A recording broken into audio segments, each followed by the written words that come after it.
পড়াশোনার পাশাপাশি দক্ষতা অনুযায়ী শিশু কিশোরদের মেধা বিকাশে সরকার সহযোগিতা করবে বলে জানিয়েছেন প্রধানমন্ত্রী তারেক রহমান। বিকেলে রাজধানীর আর্মি স্টেডিয়ামে নতুন করে স্পোর্টসের সমাপনী অনুষ্ঠানে এসব কথা বলেন তিনি। প্রধানমন্ত্রী বলেন, দেশের গণ্ডি পেরিয়ে আন্তর্জাতিক পর্যায়ে দেশের সুনাম ছড়িয়ে দেবে তরুণরা। এদিকে সুন্দরভাবে গড়ে তুলতে তরুণ প্রজন্মের সহযোগিতাও চান প্রধানমন্ত্রী। বিস্তারিত জানাচ্ছেন মনিরুজ্জামান।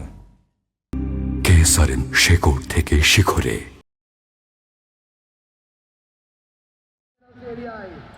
তৃণমূল থেকে জাতীয় পর্যায়ে ক্রীড়া ক্ষেত্রে মেধাবীদের খুঁজে বের করতে ২রা মে নতুন করে স্পোর্টসের উদ্বোধন করেন প্রধানমন্ত্রী তারেক রহমান। 10 ক্যাটাগরিতে সাজানো হয় খেলাধুলার এই আয়োজন। সোমবার রাজধানীর আর্মি স্টেডিয়ামে প্রতিযোগিতার প্রথম আসরের চূড়ান্ত পর্বের অনুষ্ঠানে যোগ দেন প্রধানমন্ত্রী তারেক রহমান। স্টেডিয়ামে প্রবেশ করেই গ্যালারিতে থাকা শিশু কিশোরদের সাথে শুভেচ্ছা বিনিময় করেন প্রধানমন্ত্রী। এ সময় উচ্ছ্বাস আর করতালিতে স্বাগত জানানো হয় সরকার প্রধানকে। পরে মাঠে বসে চূড়ান্ত পর্বের বেশ কয়েকটি খেলা উপভোগ করেন প্রধানমন্ত্রী।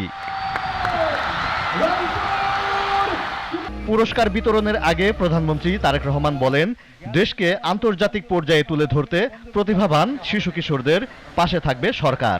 তোমরা যে গান গাইতে চাইবে, যে ছবি আঁকতে চাইবে, যে খেলাধুলা করতে চাইবে, আমরা সব রকম তোমাদেরকে সহযোগিতা করার সর্বোচ্চ চেষ্টা করবে সরকার।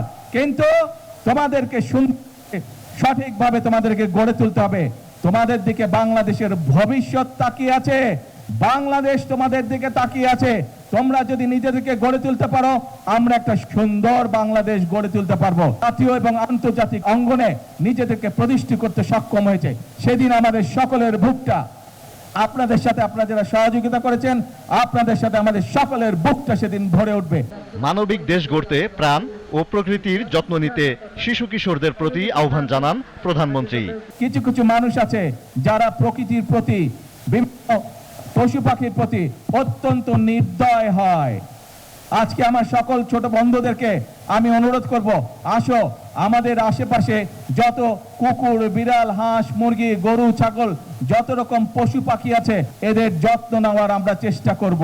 পরে প্রতিযোগিতায় বিজয়ীদের মাঝে পুরস্কার তুলে দেন প্রধানমন্ত্রী তারেক রহমান। নতুন করে স্পোর্টসের মাধ্যমে শুধুমাত্র আন্তর্জাতিক মানের খেলোয়াড় তৈরি নয়, বরং ক্রীড়াকে পেশা হিসেবে বেছে নেওয়ার সুযোগ তৈরি করে দিয়েছে সরকার। এর ফলে ঝিমিয়ে পড়া ক্রীড়াক্ষেত্র যেমন উজ্জীবিত হবে, তেমনি স্বপ্ন পূরণ হবে ভবিষ্যৎ প্রজন্মের। Moniruzzaman, GTV news, Dhaka.